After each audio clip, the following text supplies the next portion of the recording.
Hey, coaches, athlete centered coaching, transformational coaching, it's not easy to implement in the real world, which is why I'm excited to share with you a unique opportunity. First off, I'm J.P. Nerbun, the founder of TOC, which is a sports consulting company. I help coaches and support coaches of all sports all around the world to become more transformational and to build player led cultures. Now, this season, I've stepped back into coaching with my own team here in Ireland. Only a couple months into the journey, though, I knew I needed to start to discuss some of my experiences and challenges with my good friend Alan Keane, who coaches in the UK. And as we started to unpack our seasons and started to share some film from our sessions with each other, we got the idea to share our journey with others. Like, we both were getting a lot of value out of the conversation, so we figured other coaches might as well. So we want to welcome you to join Alan and myself in a weekly coaching series where Alan and I are going to unpack our journeys. You're going to get an exclusive inside look into how we're working through the various challenges and even break down film of each other's coaching within practices and games. Moving from that coach-led to that player-led culture, it's easy on paper, but it's much harder in the real world. And so you're going to get to see and hear from us doing it right and from us doing it wrong. We're going to be sharing film from our practices and games with you. On our weekly Zoom call, you'll also be able to interact with us by asking questions or just sharing some of your own insights and experiences. Now, we've decided that the first few sessions are going to be available for free on YouTube, and one of those you're checking out right now. And that after that, you'll be able to pay for a monthly or season membership fee, which is going to grant you access to every session as well as being able to view the recording 24/7. The topics now we're going to discuss, they're going to evolve throughout the season, but they're going to come down to really the transformational principles and strategies, the athlete-centered principles and strategies that are so challenging to implement within the real world. We're going to be unpacking those with you. So if you're interested, all you need to do is take 30 seconds to fill out a Google form, which I'll put a link to in the details of this episode. So we hope you enjoy it, and we'll get right into our first session. So JP, you're back into coaching. You're back on the sideline with the rest of us, and having still been on a wonderful journey of helping and supporting others. How's it feel to be back out there? I'd say like you're out of it for 4 or 5 years, almost 5 years now. There's so much to catch up on. Just even, I mean, from a tactical or technical standpoint, the game evolves so quickly, And so you're out of it for a while. I'd have to say, I mean, it's just been exciting and I've enjoyed it thoroughly. But it has been really challenging. You take away all the stuff that already comes with just the uncertainty of COVID on top of that, and you get back into it, and you're coaching at a high level at the semi-professional level here in Ireland. So it's just, I'd say it's really challenging because over the last 5 years, my perception of what coaching is has changed drastically. What effective coaching is has changed drastically. So you're trying to be a different coach than you were 5 years ago, but you haven't had any reps. So I would say that's probably the hardest thing about it. Yeah, it's interesting, isn't it? Because you use the word reps there. I think that's something when you're trying to do something well. I mean, as a coach, it's easy as a player because when we were players, when we wanted to be better shooters, we just repped it. We wanted to be better ball handlers, we repped it. But I wonder how often do we think about repetition as coaches? Like, how often do we think if I want to facilitate an environment a certain way, is it a case of I just go out and do it because I heard about this on a podcast or I read about this in an article, like this is a really good way to coach, but then that's fine. But then having an understanding, I need repetitions with this stuff. And I've got to be okay with that this takes time and there's a ripple effect. And yeah. I find as I'm going through the journey of, say, let's call it athlete-centered coaching and transformational coaching, which you often advocate and talk about the value and power of that. Like I'm still at the stage now where I have to remind myself that tonight wasn't good, and that's okay. I need to go back and reflect about how I can do it better, because I need more repetitions with facilitating the environment so it's more player engaged, or it has a more positive feel to it, where players are learning how to be independent thinkers, learning how to be self-sufficient, and not just me having an expectation that because I put this tool, concept, or principle into the session that they will do it. When I taught them how to shoot, they didn't become great shooters the following week, and I think that's one of the biggest challenges on us as coaches. I would say it sometimes we can make it sound easy. Like you listen to a podcast with yourself or Mark, or, if I'm talking about some sort of idea, and we can communicate that in a way that people understand it. So you're trying to at least communicate in a way people understand it, so they get it. And you have these ideas of like, okay, this is going to be an intervention, how I'm going to come in there and run a certain session of practice. And you get into it, and it is very, very challenging, because you're still having to coach all the other elements that or be aware of those things. And so just from, like you said, the reps is a hard thing, but then you just mentioned there, the players' reps. And I wouldn't even say players getting reps. I would say you're trying, what I think is probably where I fear get the most doubt, or I wouldn't even say resistance, but I just feel like maybe, I don't want to say bought in, but just really engaged with what we're trying to do as far as, player interventions within their own practice, like where they're stepping up and they're communicating more, asking them a question and getting them to actually genuinely respond and putting thought into it, rather than just telling you what you want to hear, or just telling you something so we can move on to the next part. Right. I think the resistance there comes from a place of, this is different for me, and I'm not sure why he's doing this. Yeah, I think it's a massive, I think when I've spoke to coaches, or, you've got some feedback on some of these podcasts we've done previously, and coaches reach out and say, well, actually, I really like that concept and those principles you're talking about, but it's difficult. And I'm sure it's easier with your players because they're semi-pro or pro players. And my response to that is, and the context, JP, you're working with a senior team, right? So my reply to that always is, it's a lot easier with the younger the player, the easier this is. And it's, and it's obvious when you think about it, because when you're working with a senior player who's used to being coached a certain way and has all their experiences with let's call it traditional style of coaching, let's call it a coach-led approach. When you're used to being coached that way, and you come into an environment and all of a sudden this coach wants to bring you on the journey where you have a voice and a choice, and where you need to be thinking, acting, and behaving your way through a performance. And that's important. And that's important to everybody in the environment. I think that can be a rocky road, a real rocky road, and a real bumpy journey for a player to actually, number one, accept that way of coaching. Number two, see value in it. And number three, execute that style of performance based on those principles of coaching. That's a really rough journey for some players who've been playing for 15 years a certain way. And they've been successful. And they've been successful.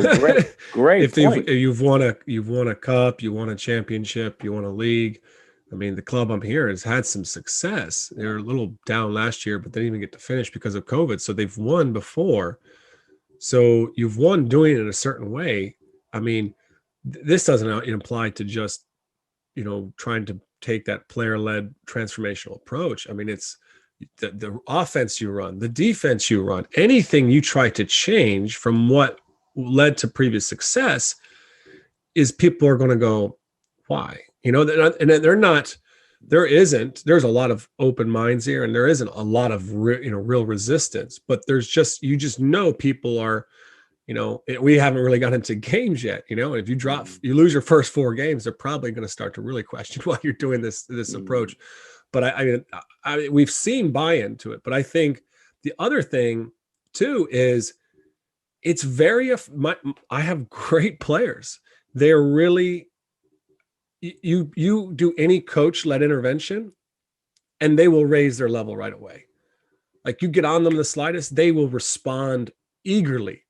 So there's this temptation to just stick to those type of old ways of doing it because it's what they want right now.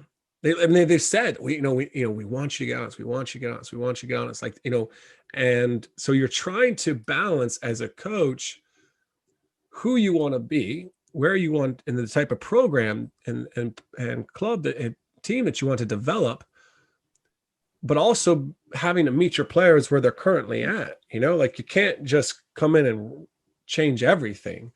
And you have to, we were talking the other day, and I've been using this, slow drip certain things, and I think sometimes my biggest error, if I look at my practice sessions, is when I do my practice plans, there's activity, there is a spot for the success criteria, which I probably set the most, and I use that term from you, but like I probably set that 75% of the time plus.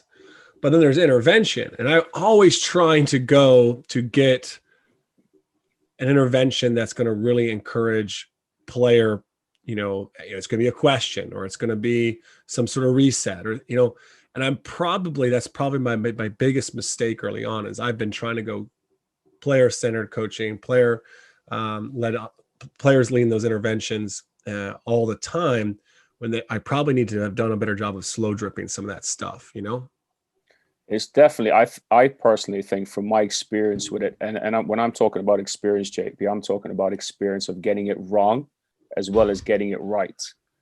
For me, it is a sliding scale. It has to be a sliding scale between telling them and asking them, between being coach-led, athlete-centered led, for what those definitions mean. It has to be a sliding scale, because otherwise it's a bit like being a school teacher, and you start the year and you start the year with the full curriculum. They're not ready to receive the full curriculum. We've got to go bit by bit, and then we've got to go bit by bit with assessing what they've learned, which means we have to step away as coaches.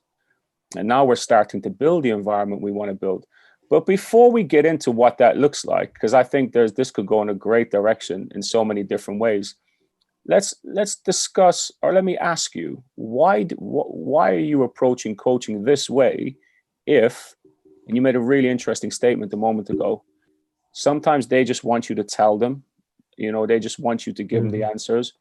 But why are you resisting that? Why are you going in the direction you're going with your coaching this season?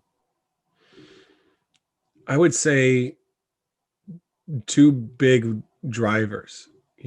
One is that I just know to maximize our performance, it will be an athlete-centered environment where we can develop and they can be in tune. They can make adjustments on the court. I don't have to call timeout every time things fall apart. They're more aware. They can, we'll be a better team. Like we'll be more successful, I think, at the end of the day, than if I have to always be telling them everything. And I would say the second thing is even more long-term is we've got some older players in the club, 30 years old, 29, 28. They're coaching in the club. They're coaching under 18s, they're coaching under 20s, or under 16s. Like they're the coaches of this club. And I think personally, I have a mission or purpose to help facilitate their growth as leaders. I think some of them maybe have aspirations. I know some of them have to continue in coaching, maybe continue at coach at the Super League level. So I want to help develop them as player coach is on there, because I think that for the long term, for their own growth and for the long-term growth of the club, I think that will serve them. And I think this is where I think we're very much in sync. I know we're very much in sync because we've had these discussions. But I asked you that question because I get that pushback every season. So in my environment, we bring in two import players. Very often they're American imports, or, they're overseas, outside of Europe, basically, and mostly American.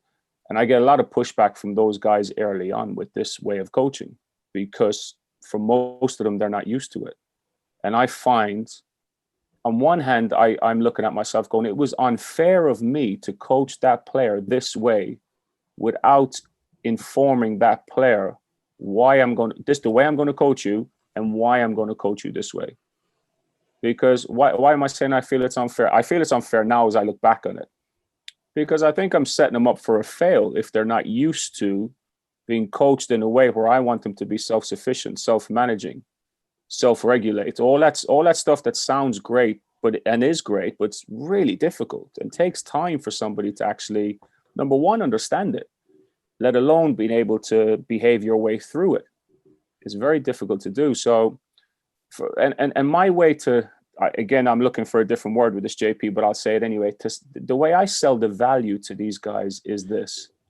I always ask them, like, what you want for your future? Because I feel if I can connect them to a bigger picture, then the buy-in will be easier.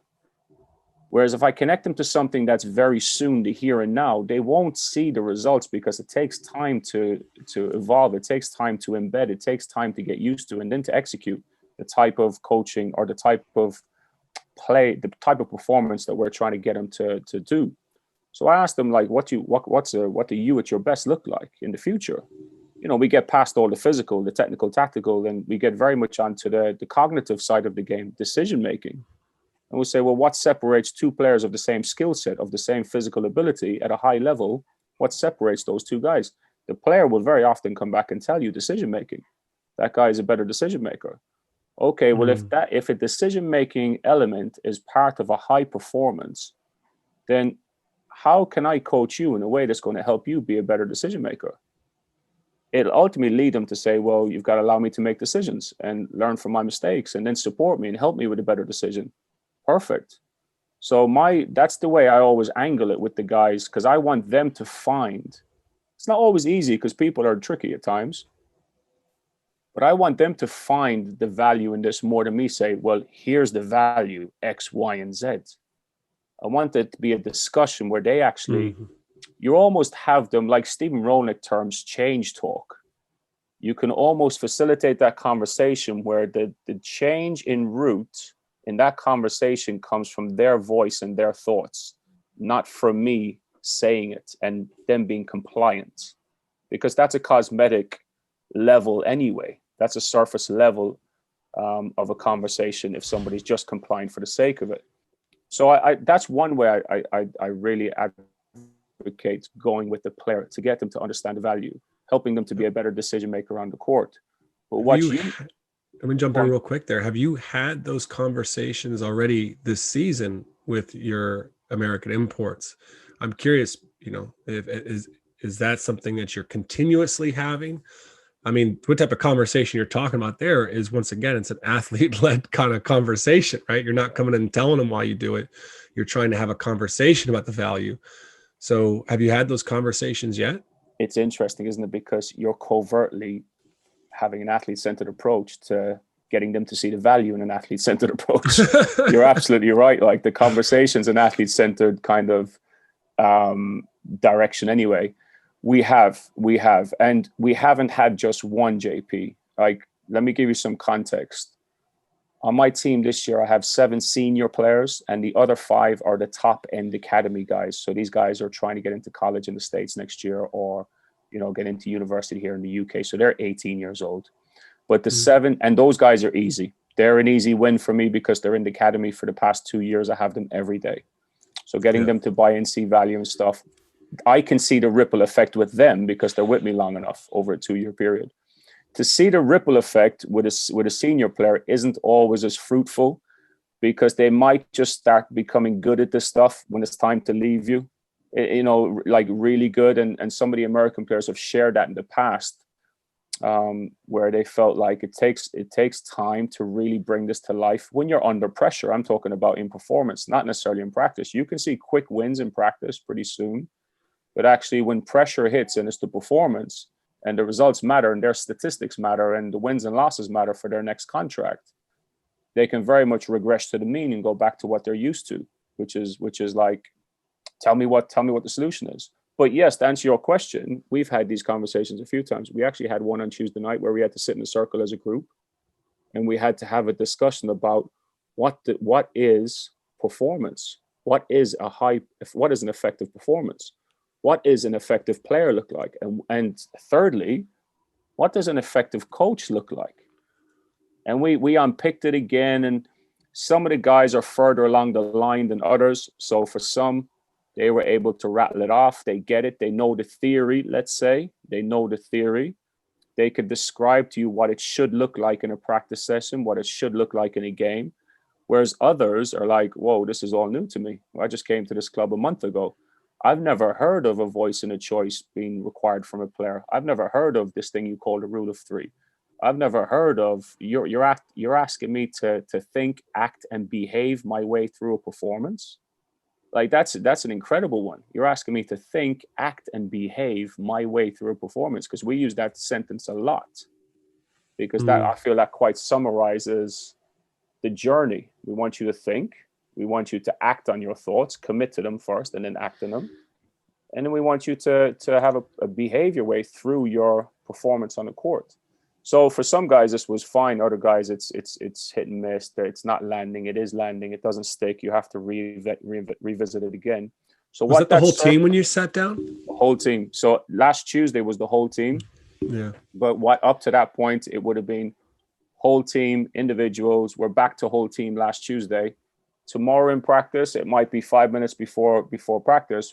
I have recognized from Tuesday night that I can think of two guys off the top of my head immediately who I'm now going to make a beeline for before practice tomorrow night, and just have a one-to-one conversation, say, what's your thoughts about what we talked about on Tuesday? And it's my job, it's my responsibility, JP, to keep that conversation alive until I no longer feel the need to, because I will no longer, and what's my data for that? My data for me feeling I no longer need to keep that one-to-one conversation alive is their growth in the process. They're talking more in practice. They're challenging more. They're calling timeouts. They're stopping me and saying, Coach, we got it. Let us go. You know, we're having that type of dialogue. Like, one of our better guys at this is 18 years old. And he's one of our better guys at this because he's into his third year with this process. So sometimes, and it's annoying actually, because it means he's pulling me up, and I love it. But at the same time, I'm like, God, I missed it again. Like, I'll have a dialogue with somebody, and it might be, my tone might be firm and like right business-like. And, we'll end the dialogue, and he'll come over to me and say, Coach, you never fist bumped him. And I'll go, yeah, you're right. Thanks for that reminder again. So that with him, that's my data for knowing.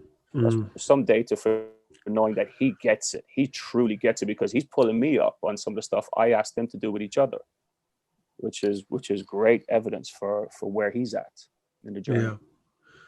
Oh, I think that just challenges me. Like, I definitely have had these conversations with the players to inform them, to let them know that we're going to do this in a different way, that I value the player-centered approach. I don't think they understood at the time what that looked like, or what that was going to be. And I haven't continued to keep the conversation going, with the team, and to explore that,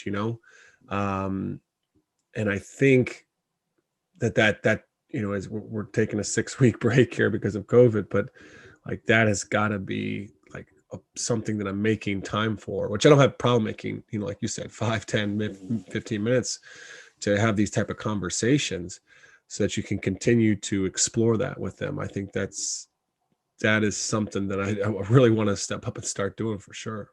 I don't want to get into practice planning, but that stuff should go on a coach's practice plan. So for example, like, I know Mark talks about individual work-ons or whatever, and you put that on, and you've seen some of my practice plans where at the end of the practice plan, there'll be the names of the players, and it'll be whatever they need to be focusing on to be better, their individual stuff to focus on outside of the team stuff. But stuff like that should go on your practice plan. So player A or player B, for me tomorrow night, what should be on my practice plan is 5 minutes, just a reminder to myself, 5 minutes before practice, engage one-to-one, and ACC, athlete-centered coaching. So I know I just give myself a reminder that actually I've got to do this this is just as important as the transition defensive segment I've planned as well. And because why? If we're going to do it, then we have to really commit. It has to be an every times thing in terms of trying to get the everyone to a baseline level of understanding, trying to get everybody to a baseline level of acceptance. Because without the understanding and the acceptance, forget about the execution. And if I can share with you briefly, JP, I found a great example of this in the school I worked in a couple of years ago, probably going back 5 or 6 years ago now, where we did that project in the school. We brought in these coaching principles, concepts, this athlete-centered way of coaching into a classroom environment, academics, education, high school, and took on board an English, maths, and science teacher, senior leadership member, and a newly qualified teacher. And we were teaching them these concepts of how to have your classroom more engaging and how to have an athlete-centered approach to your student learning with short-term recall, all these different facilitators we put in there, resets, almost like timeouts we have in practice, short-term recall checks, long-term recall checks, student engagement in a healthy way, student-to-student engagement, all that type of stuff. And the classes we worked with, it was outstanding. The growth from day one till the final day was amazing. The difference, the disparity was incredible. The video, when you watch video 1 and you watch video 36, it's like, wow, is this the same teacher? It was, and because some of these classes were really, really challenging. Like the behavior was really challenging. And I won't get into how we did it. It's a conversation for another show maybe. But when those same students, and then we did a little mini case study, what are they like now when they go into another classroom? They were back to square one, because the teaching style, i.e. the coaching style, was different in one environment to the other. It wasn't consistent. There wasn't synergy. So this is my point I want to make. When we're implementing this stuff in our practices, this athlete-centered coaching, these interventions, if there's not consistency, and now let me mention assistant coaches, if there's not synergy, this is really difficult. This is really, really difficult, not just for you as the head coach, but let's think like a player. It's really confusing for the player, because one coach is saying that this is acceptable in terms of how I'm supposed to behave as a player and what I'm supposed to be doing and my level of interaction. And this other coach is saying it's unacceptable. It's not acceptable. So you have a confused player there as well. And the system you're using doesn't get its true value. You don't maximize its potential. And it's very challenging, JP. And now we're talking about working with other assistant coaches, or you being consistent. If you're the only coach in that practice, what's your level of consistency like with implementing these new interventions, let's call them, these new facilitators, these new concepts, just because it doesn't feel like it's working in the first 2 months, first 3 months? And then let me add to this. I'm sorry to go on and on and on here. I feel like I'm talking too much, but I would add one more thing to that process.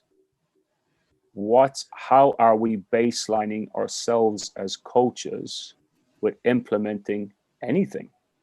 But if we're talking about this system, this way of coaching, transformational way of coaching, how are we baselining our competency to actually facilitate this in a practice environment? So we're reviewing the players a lot. We're talking about the players a lot on this call, actually. Whereas I think it's more important that we get to a point we arrive to pretty soon, or very much at the start, baselining ourselves as coaches, talking more about us as coaches, like what value am I bringing to this session with the concepts I'm trying to deliver? What's my delivery like? How much, for example, how much am I talking versus how much the players are talking? Because we should be arriving to the point, if you're moving along the journey in a healthy direction with transformational ways of coaching, athlete-centered ways of coaching, then the evidence we should be gathering as the weeks go on, could be months, could be days, it depends. Every environment is different. Then the athletes should be thinking, communicating as much as the coach, and eventually should be communicating more than the coach in those practice sessions. And this is difficult stuff. Yeah. I even think about that conversation that you sat down on Tuesday and had with your team about what is performance, what's effective coaching look like, and having that conversation. And I would say a lot of coaches, myself included, we would struggle to be confident in that conversation. I think I think you have been doing this for so long. We hear that, and it's you get into those conversations and you get kickback. For instance, you have had enough success over the years that you can have confidence with certain things. Like I look at it from like in basketball, say you've been teaching some aspect, a tactical aspect of say ball screen defense a certain way. You've done it, you've gotten lots of reps. Now you can speak confidently with conviction. You know, you can ask the right questions, you can help them break it down, you can see it. And I think that's probably where, if I was fully transparent and vulnerable, that engaging in these conversations is challenging. I'll give you an example here of something that happened in our last training session. I had encouraged our players. We spend in the first 5 minutes of training, they get into the gym, and it's tough here in Ireland because you're not getting the court earlier. You know, you're coming in from the cold. And so I just say, hey, the first 5 minutes is on you. And we've probably got 4 players that like to pair up and get shots up in a basket. They don't want to do dynamic stretching. That's their call. And the rest want to do dynamic stretching. But I started just kind of see like that's their time, right? But I started to see it just become lacked movement. So they really weren't moving enough, in my opinion. They weren't being intentional. So I kind of encouraged our leadership council, 4 people, hey, let's bring more intention and more movement into that today. And my 2 Americans were kind of just going through the motions, one in particular.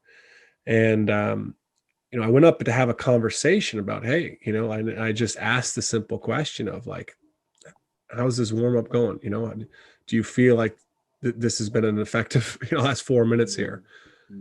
Yeah, I'm warm.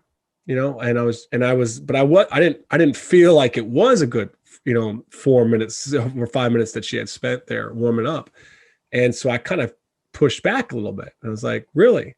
Like, you know, is this how you were warming up 2 months ago when you first showed up here? So, you know, it's good. I'm good, you know? Well, following that practice, you know, they challenged me. They said, you know, if you don't feel, essentially, they said, if you don't feel like we're doing what we're supposed to be doing, you can just get on us. They were uncomfortable with the question. They wanted me just to come in and say, get moving, start warming up, go harder, blah, blah, blah, blah, blah. And I just wanted to have a conversation so they could be reflective, so they could see, well, this isn't actually how I should be warming up. I should be moving harder. You know, I should be with more intention. You know, and then, but at a deeper level, start to reflect on what is going on. What is going on is we were in a training where we, you know, just had our game canceled the week before, and we were struggling with motivation and focus. And I really want to get them to that point. And I ended up following up a little bit with the conversation because I wanted them to explore that of like, I know this is challenging, right? It's challenging to come in to be focused and disciplined. 2 months ago was easy because you had the goal of the season. You had this, you had to impress people, look good, look sharp. And here, but they struggled. They just wanted to be told what to do. And I wanted to explore that with them is really their motivation or lack of motivation there. And it was overall an ineffective conversation by me, just because I think they are just still a little bit resistant or curious to why it would be a conversation, because they've been told for the last 20 years of their life, just do it. Just been told what to do, you know? It's incredible. But here's one of the other, you've already touched off of this, but you've now really personified it here. Like, this is one of the greatest aspects of this way of coaching, because now you're getting them to think about making better choices in life. You know, when you turn up and you're talking, and you're effectively talking to them about, well, what's your levels of commitment like to stuff that it's not enjoyable, that you maybe don't want to do, you don't feel like doing, which is very often they're going to experience in their real world when they have children. At some point in time, they got to get up in the early hours of the morning to feed the baby, or they've got to go into a job where they're not feeling really, you know, positive about it. So not only is it helping them to be better basketball players, you're helping them to unpick the difficult journey of life and to be more robust and to be more resilient with stuff. So I think that's the other side of the coin with this stuff. But I want to touch off something you said there, JP, in that story, in your experience from that practice session. When the player said to you, like, we just, it's okay to get on us. Like, we want you to get on us. It's a very common, um, it's a very common pushback from players, especially experienced players. I've had it from one of my guys this year. He's like, Coach, I really want you to get on me when I'm not doing well. Like, just really get on me. Like, in other words, he wanted me to shout at him and really bawl him out.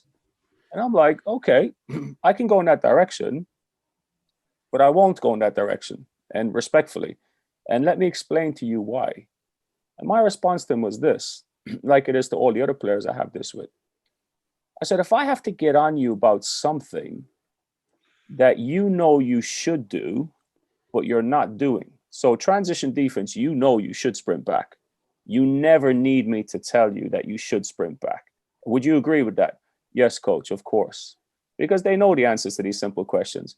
In one-on-one defense, I mean, you should never really just act lazy. You should commit to staying in front of the ball. Of course, coach. All right. So you know the answers to these basic things we're talking about. But if you're saying to me that you want me to get on you because you're not doing the things that you should do, then we've got a bigger problem that we should discuss and we should talk about. It's about what's your level of motivation for us to be the best team we can be. And we're not even talking about the me, we're talking about the we. Because the we is bigger than me. I need you to understand that when you're in this environment with us. You are very important. Your future is very important. But so it peels itself back to what's their motive to being there, which you now talk about motives. But the final point I want to make with this is, I always say to them, guys, if I have to get on you to do stuff that you already know, and I shout at you and you do it, the outcome is positive, right? Yes, coach, it is. Okay, it is because I'm shouting and screaming at you to do it better and to run faster, and you guys do it. But now my worry is this, guys. I'm around you for, let's say you're a high school coach and you practice twice a week in the UK here, or it doesn't matter if you practice every day. But for those 2 hours of that day or those 90 minutes, you're around that player and you're dictating what they do, and you're dictating and you're driving their energy levels, and you're dictating and you're driving their decision making. There's a big worry when they walk out that door and they leave you, and the next 22 hours of that day or the rest of their week, who's shouting at them to make the right decision then? Who's getting on them? Who's bawling them out to make better food choices, to go to sleep to get 8 hours sleep, to drink more fluids, to do your homework, to listen to your parents, to abide by society's rules, to abide by the law? Who's going to scream and shout at them then? Nobody, pretty much, outside your parents. So my message to these guys is always, if I have to get on you to do the basic stuff on the court, like run back on defense, then I'm worried about the choices you're going to make away from this court when nobody's shouting at you. So you don't need people then to tell you what's right and wrong when you walk outside this gate or outside this door. You don't need me in here to tell you what's right and wrong in terms of the basic things that you already know. Those type of conversations generally land a certain way. So with some, they have more gravity than others. But I've found that an effective way to have a dialogue with a player who says to me, I want you to get on me. I want you to shout. You can get on us more. Mm-hmm. What's your thoughts on that? I think your line of questioning is like spot on, right? Like that's the conversation that, we talked about consequences as a team. We kind of outlined some standards at the beginning of the year. We talked about consequences, and one of my veteran players, 30 years of age in the club for quite some time, she's just like, well, I'll tell you what gets us going is just running us, and I was like, well, can I run you in the game? I know we're not even talking long term. Like your line of questioning was fantastic. I just can't run you in the game. She goes, no, and like you could just kind of maybe see the light bulb go off in her head. Like I try to get it. I haven't gone necessarily down the path of preparing them for life. Like I haven't had that conversation with them, and I think that needs to come. There's kind of two reasons I haven't. I'll explain that in a second, but I have said, like, geared this, everything that we do in the session needs to prepare us for the game. Like that's what it matters, is our performance there.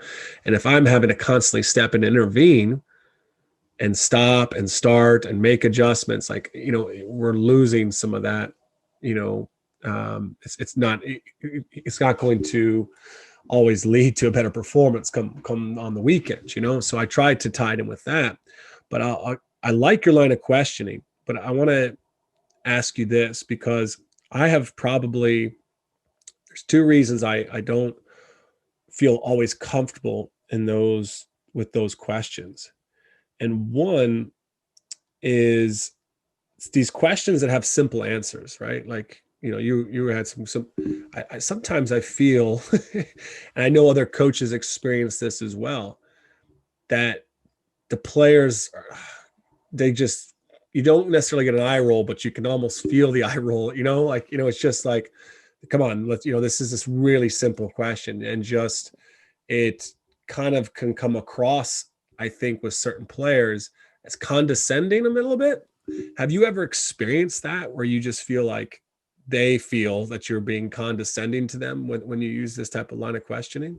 I was about to cut you off there and say the word condescending when you just said it. I haven't, JP. I haven't consciously. Now it's probably, there's no doubt it's happened, but I haven't consciously, and I'm not worried about it either. And I'll explain why. Because before I really set that, and I haven't, what I'm about to tell you, I haven't done this with one player this year. And I told him that in the circle on Tuesday. I apologized to him that I haven't, we're 6 weeks in, and I feel I failed him in our personal journey one-to-one so far. But let me explain. I never feel that way interacting with any player, because the day they walk through the door, I invest a lot of time in that individual one-to-one relationship. And I get them to fully understand and know who I am. Now, it doesn't work with every player because of the context. So with the national team, it's really difficult because you get them for 4 weeks. It's really difficult. So you try to spend some time throughout the year on the phone with them and try to build a relationship. So when they come to you, they feel a little bit safer than they would have done if you hadn't had any interaction with them. So what I'm trying to do with the club players and the academy players I have is build a safe space from day one. And that's more important than the set offense I'm going to teach them, because it will allow me to interact them with the way that's authentic for me. It will allow me to interact in a way who I can be, who I am, but still have an understanding of who they are and the level and depth I can go to with that interaction. But if I do end up becoming condescending with those type of questions, or more importantly, in a pressure moment, because I'm human, just like every other coach, I get emotionally imbalanced and I become frustrated with a player, I will back myself saying that player will accept that from me more because of the time invested in the one-to-one relationship, where I'm trying to give myself to that player. Like, this is who I am. I spend the start of the year telling these guys who I am as a coach and how I coach them. I haven't done it this year, and I'm regretful. And my assistant coach said it to me last week. But last year, at the very first week I met these guys, I showed them video of myself coaching at my best, what I considered my best, and at my worst. So I would show the guys timeouts of me just being a real moaner, venter, and just not giving them any value, just verbally vomiting on them because I'm frustrated. I showed last year's guys, I said, guys, look, this is me at my worst. You may experience that this year because that's who I am.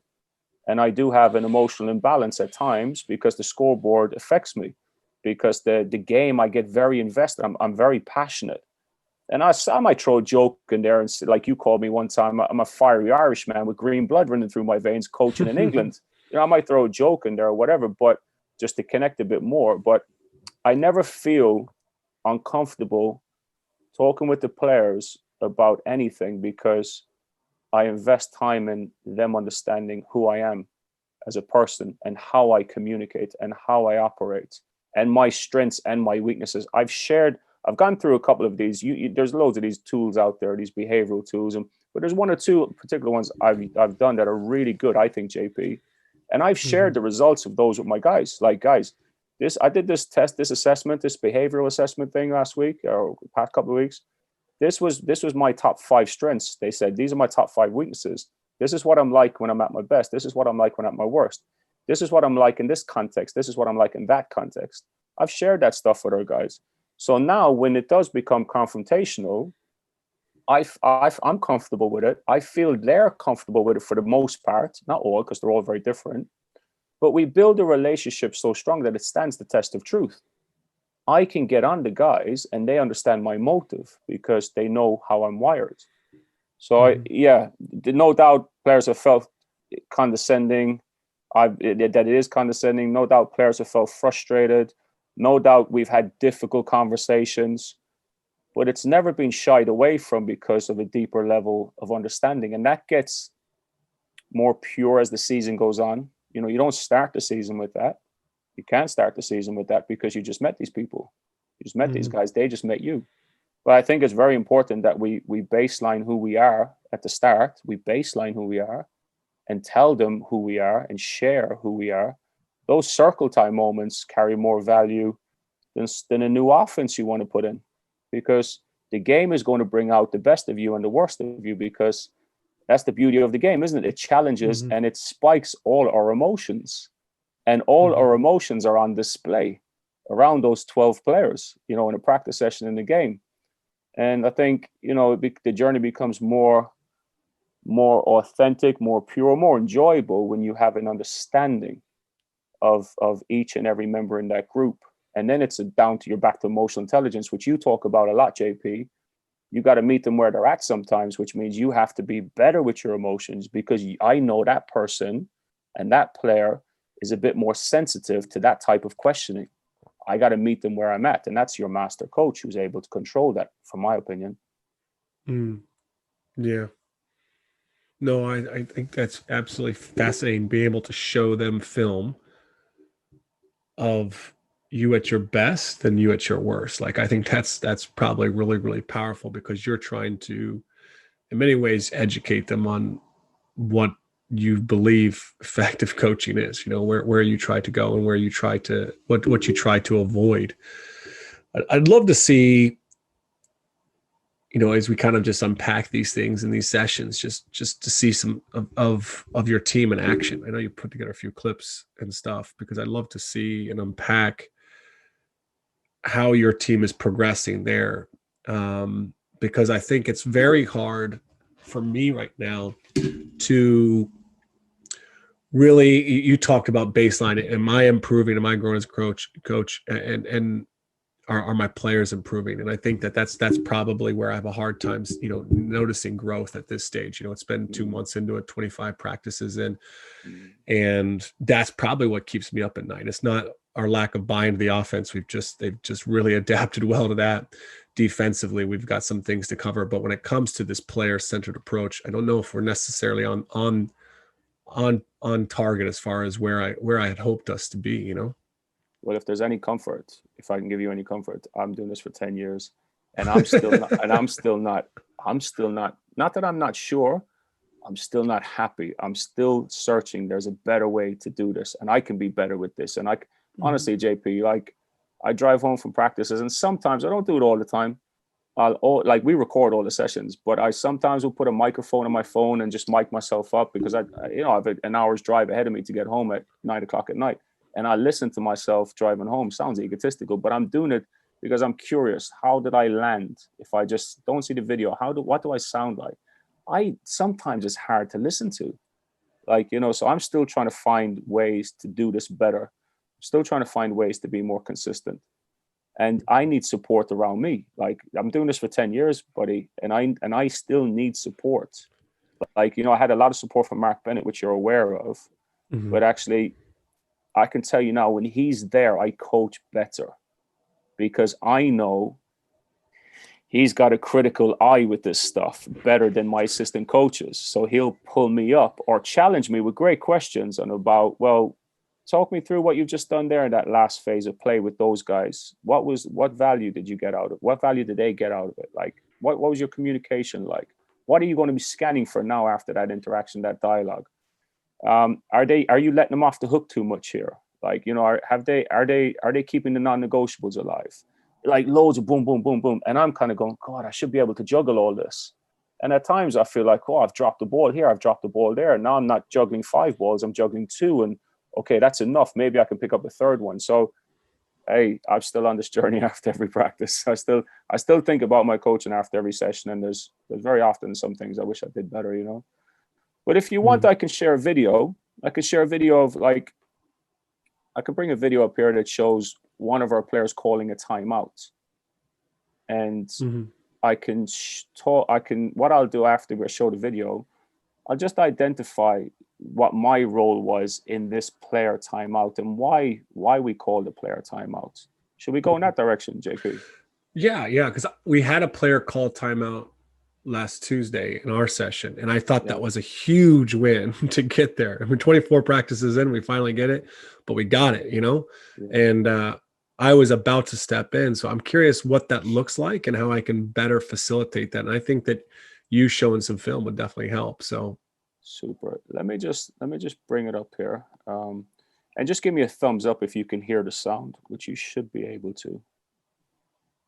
Okay. Are you seeing a PowerPoint presentation? I do, yeah. Okay. All right. Let me give you the context first. Okay. This is academy. This is an academy team. So these guys are 16 to 18. At the start of the practice session, you know, we'll talk about the success criteria and all that stuff. And we'll get into that in another episode, you know, practice planning, success criteria and different segments. But I'll tell them inside in the segment of practice, guys, you have 2 timeouts per team. You know, and then I'll give them a time frame. Or it could be 1 timeout per team in this 5-10 minute segment, whatever we're working on. And I'll say to them, you have 30 seconds in this timeout. As soon as the time is up, we're going. So I'm putting the ball on the floor and we're going. So they have to practice having an economy of words in these timeouts. What they can't do, and what they do very early on, JP, what they do very early on is they go into these timeouts and they moan at each other. And they get frustrated with each other. So, and that's fine. You have to let that, you have to go through that storming phase before you get into the norming and performing phase. And sometimes I'm trying to give you what the obstacles along the way are. Other times they call a time, very often they call a timeout. Like my senior players are doing this all the time now at the moment. They'll call a timeout and they'll talk about something that has nothing to do with the success criteria of this 20-minute segment of practice. So if we're working on defending off-ball screens, very often our senior players will talk about what we should be doing on offense. And my only job there is, and you'll see me in a moment, I've got the blue shirt on. My only job is to stand next to that group, listen to what they're talking about, make sure that they're on line with what the success criteria is. So sometimes I have to say, hey guys, stop right there for a second. Remind me what the success criteria is of this 20 minutes. Oh, defending off-ball screens, coach. Okay, so that's the only thing you should be talking about. You 15 seconds left. You know, and it's just a realignment. Now, they may come out of that timeout, JP, in the first few weeks with no value added. And that's all right, because inside my head, the success criteria during these timeout moments is, number one, they're getting used to actually coming together without the coach. Number two, they're getting comfortable talking to each other in small groups of 5 and 6. Number three, that somebody's starting to say stuff that's adding value. And number four, but I'm just making this stuff up as we go along in terms of numbers, but eventually they're starting to come out of the timeout and they're executing the stuff they talked about. Or, sorry, let me rephrase that. They're intentionally trying to execute the stuff they talked about. And that's where my job is just to scan. What did they talk about in the timeouts? And are they trying to bring that to life? So let me play this through. And I guess, if you want to stop me at some point or we can replay it, maybe there'll be a couple of questions that may surface with you as it plays.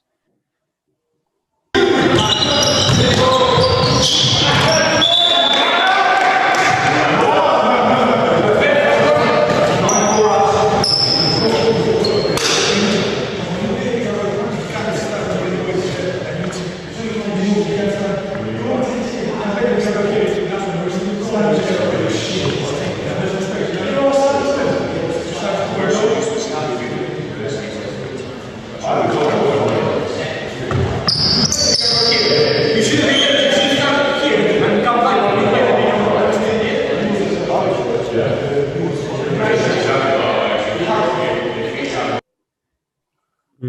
So that was about 40. That's a minute timeout we're giving them. Now, can I just a few observations before we go into it. One of the things I like, and this might sound, I don't know, like it's really important, is how quickly they get into that timeout is really important. And there's a sense of urgency. When I look at what we have, what players called a timeout their day, there isn't that sense of urgency to get in there quickly. But I like that you're 30 seconds, you're firm with that. So they have to really get in there and discuss. That's my first takeaway was they did a really nice job of that. And that doesn't happen by accident. Like we put it in one of our, it wasn't a non-negotiable, but it gets talked about a lot. So it's becoming a non-negotiable just by, as time goes on. We call it lag time. Like so basically the end of one action needs to become the beginning of the next action. So there's a fluency in the session. It's a bit like a jump shot. The end of one action becomes the beginning of the next. And we call it lag time. Like we're trying to erase as much lag time as possible. So besides talking about, hey, with no lag time, is there other things that you've done to just kind of encourage or kind of get them to be quick on that? Well, at this stage, they know that when it comes to the end of the time, like I'm putting the ball on the floor, and whatever team gets out there and takes that ball goes when the time is up, if they're late. So, for example, I'll always give them a countdown. Maybe I'll show another video another time where I'm going, right, 5, 4, 3, 2, 1.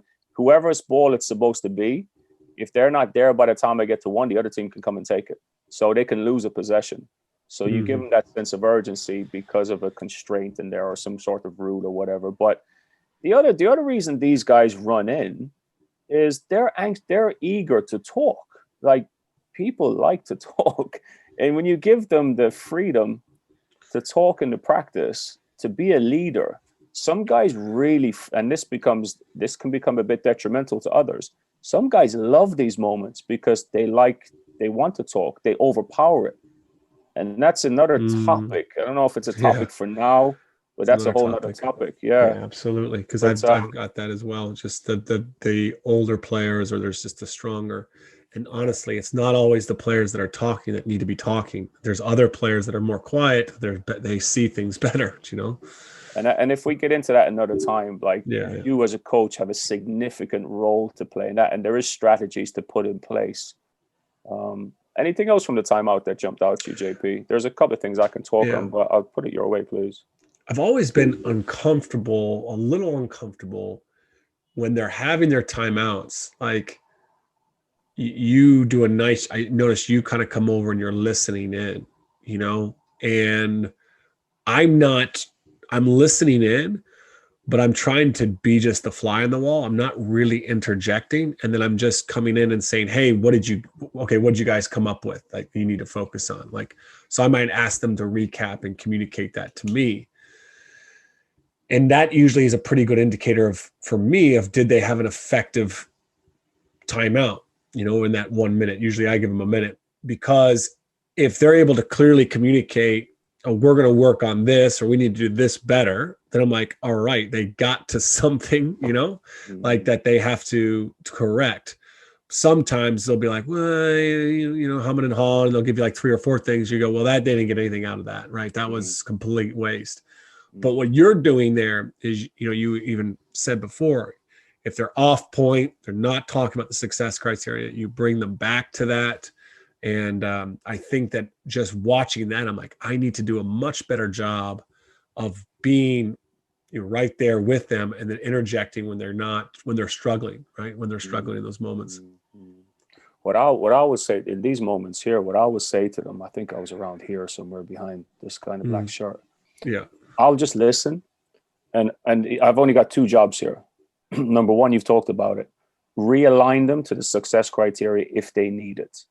And my last job is to say to them at the end, show me. That's all.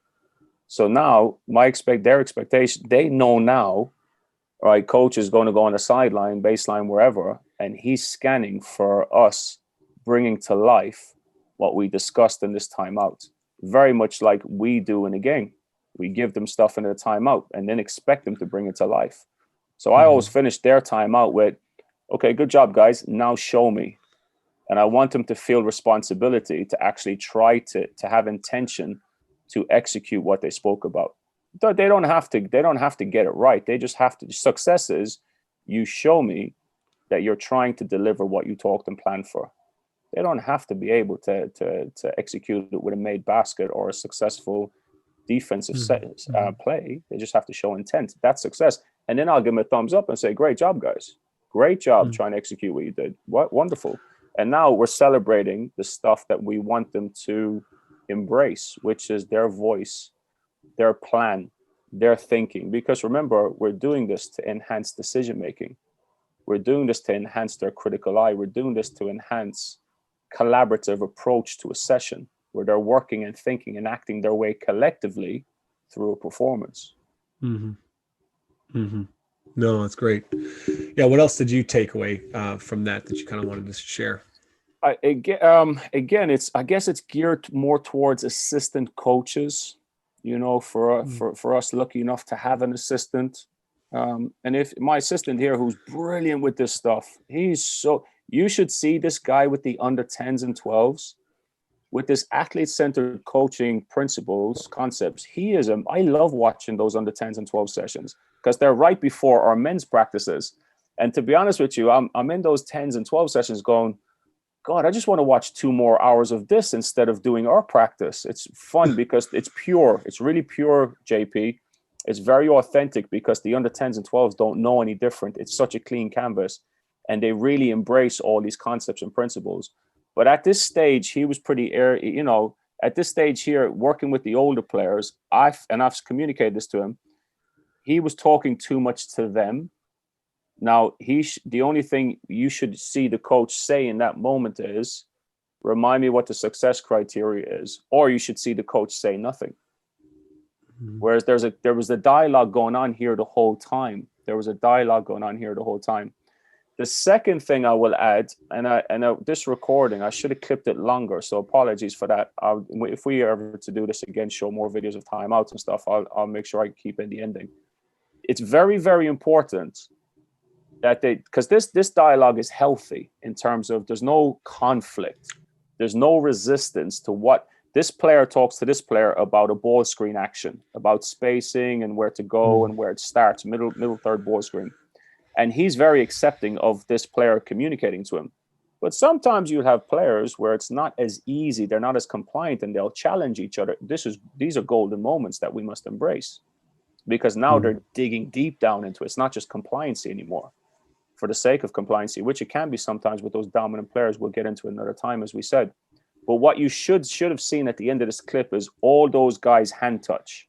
Okay, COVID, we're fist bumping, we're elbow touching, but this interaction has to always finish with a hand touch. So actually, there's a third responsibility of the coach in these moments. I've given you 2 responsibilities.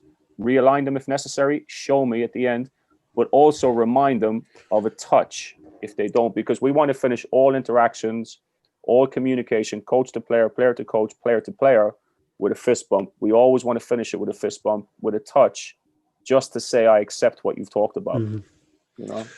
You guys are doing the elbows during COVID? Yeah, we're doing the elbow stuff, like forearms, stuff like that. Yeah. No, I love that. That's great. That's great. It's just something simple, but you can take a lot from that one. For sure. I'm going to resist the urge to show you another video. Unless you feel we should, or would you want to take this in another direction? What's the other video on? The other video is basically a player pregame. You get that minute and a half where the players come in. And us as coaches, we drop a set play for first play of the game, or we say, right, guys, remind me the keys to the game, or, we give a bit of a, any given Sunday type speech in 90 seconds and send the players out there spiked and really hyped and ready to go. What we do in this moment is I pass it to, I don't always do it, and I wish I would. And this is where I say to you, I'm not getting this right, JP. I'm very good at understanding the value, the theory, the concepts. I'm very good at bringing them to life in practice. I'm very good at doing it sometimes in games. I'm not very good at being consistent. So what I want, and this is where I'm lacking support, I like having somebody there. And this is the enjoyment of this journey, going along this journey with you, is actually you'll snipe me on some of this stuff as we go along these shows. But in this video, I would have shown you that was 90 seconds before we go on court, when the referees tell the teams go to the bench. You would have seen one player. I guess I'll show it to you now, actually. Yeah, but go ahead. You'll see a player remind the players what's important for us as a team, which is not tic-tac, by the way. And you'll see him, tic-tac is a result of what he reminds them of. And you'll see him holding the bench accountable to what they should do. So let me stop talking, and it's very short video, JP, but there's two key messages in there. Okay.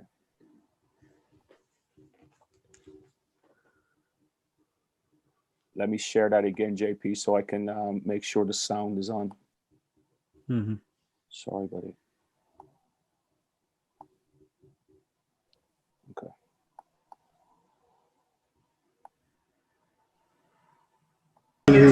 What our focus is going to be, and literally, behaviors, and it all starts with how we start the game. Because normally we start slow, then we have to build it up. Let's start, like he says, we don't build up to commitment. Let's start committed in all the actions.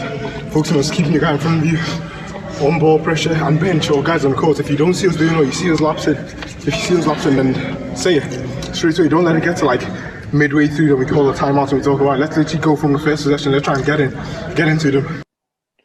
Let me give you the context of this before you say anything, JP. I'm very mindful when I show timeouts that, this could be scripted, this could be set up, but I could send you, and I think you know this from our conversations, I could send you every timeout, every pregame, postgame, halftime video of every game I've coached for the past 4 years. National team, academy team, Division I men's team. Because I get my team manager or assistant coach or an injured player, whoever's there, mostly it's the team manager, to record those moments because I want to review them the next day before I review the game. So this is just one of those timeouts. But I'm interested in your thoughts or takeaways just from that 20-second interaction there.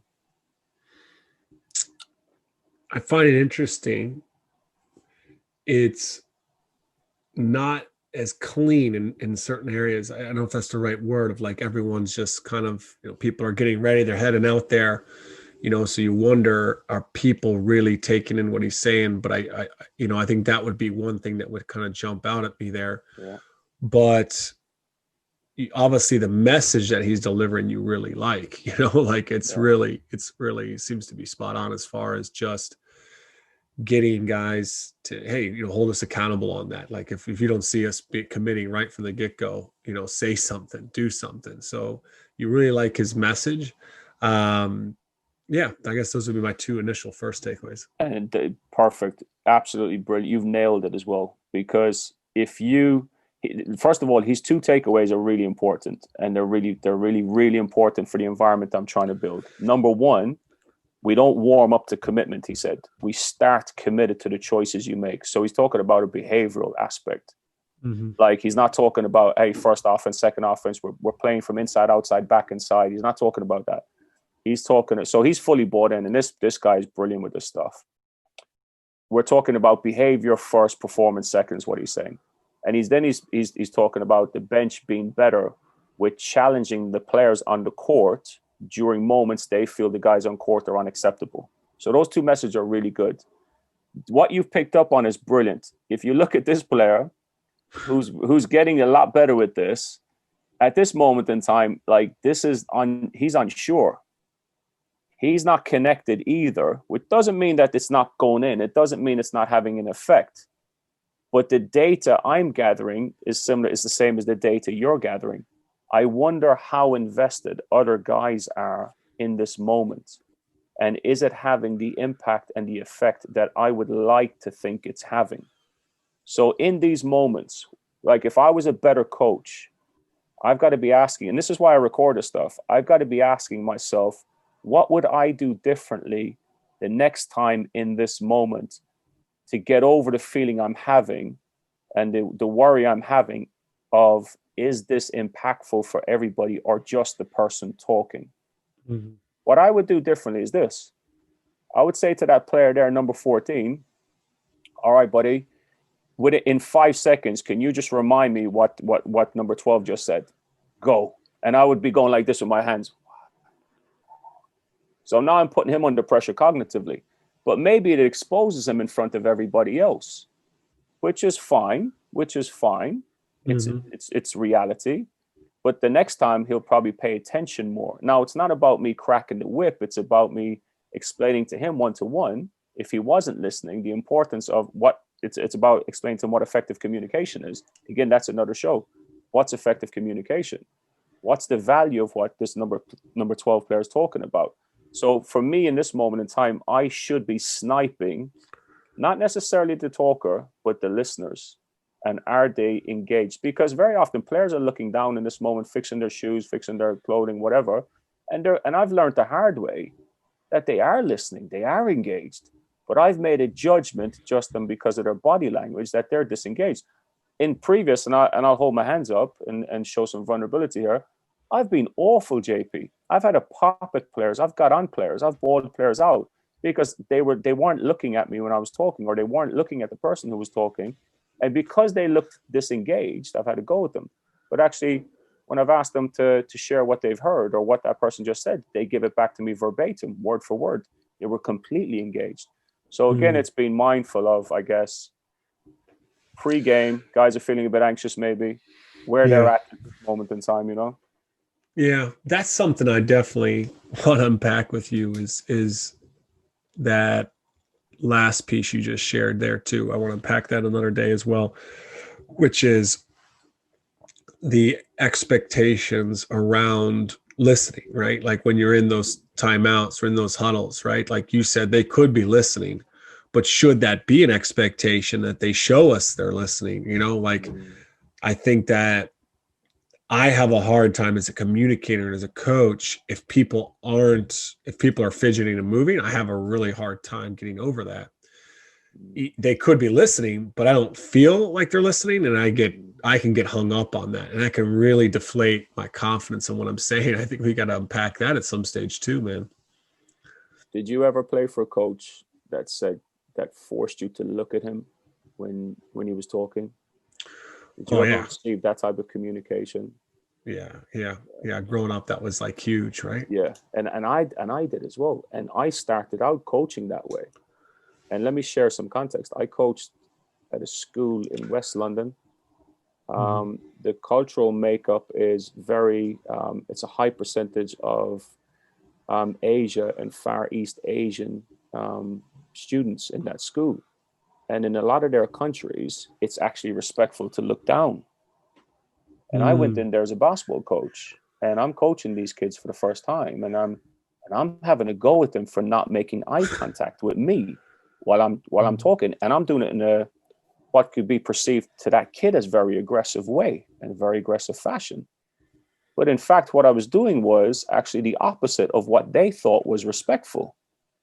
And it was a real eye-opener at the time when the penny dropped and somebody else said it to me. I was like, oh my gosh, wow, yes, you're absolutely right. How ignorant of me. But I think that comes down to judgment and filtering. Like there's a whole topic in itself that would be an amazing discussion, JP. The impact of having filters on our coaching delivery, our perceptions, our team selections, our player selections, like the impact of us having filters.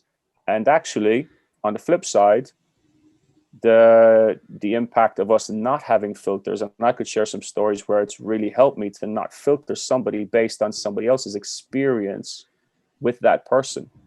So you're back to filtering, like, you know, at what point do we have to cast aside judgment? You know, and I'm not talking about, you know, the Buddhist way of living where, you know, you try not to have an opinion on stuff. because as humans, we are going to have an opinion. Of course, we're going to have an opinion as coaches. We select players based on opinions, but it's the impact of a filter because of somebody else's experience with somebody that I think we've got to be very mindful. And when we're talking about players, we have that a lot. When we're talking about styles of coaching, like we're on here talking about athlete-centered coaching, transformational coaching. Well, we're actually filtering somebody else about that. And I would urge that person, well, to go away and do a bit more research and see if this works for you. Don't do it because we're filtering you. Go away and have your own experience and make your own judgment on it, you know? Yeah, absolutely. No, I appreciated that film. That was good, man. I think one thing I know I want to unpack in our next session, you know, is when we're rolling this out. We've had the conversation before, but I'm still unsure of it. I think you can help me with this. I think we can unpack the idea of understanding early on you have to deliver certain amounts of content and instruction, and you're trying to do this athletes led, and you're trying to ask questions, but they don't know the answers because you haven't taught it yet. I think we got to unpack that, because I think that's really, really important for coaches as they're getting going on their seasons too, you know? I think that would be a next natural progression, because what we've done here is kind of open the door to what the value of athlete-centered coaching, what it could look like, the barriers that come with it, the obstacles. But what you're talking about now that's perfect, JP. I think that's brilliant, mate. If we go in that direction with the second session, it links to this one. When we can reference this one a lot, actually, inside in that second session, because that becomes the biggest barrier, right? When do I stop talking? When do I start talking? Like, now I'm trying to be an athlete-centered coach, but they don't know what we want to do, blah, blah, blah. I think it's brilliant, mate. I think that would be a great second session. You've nailed it there, actually.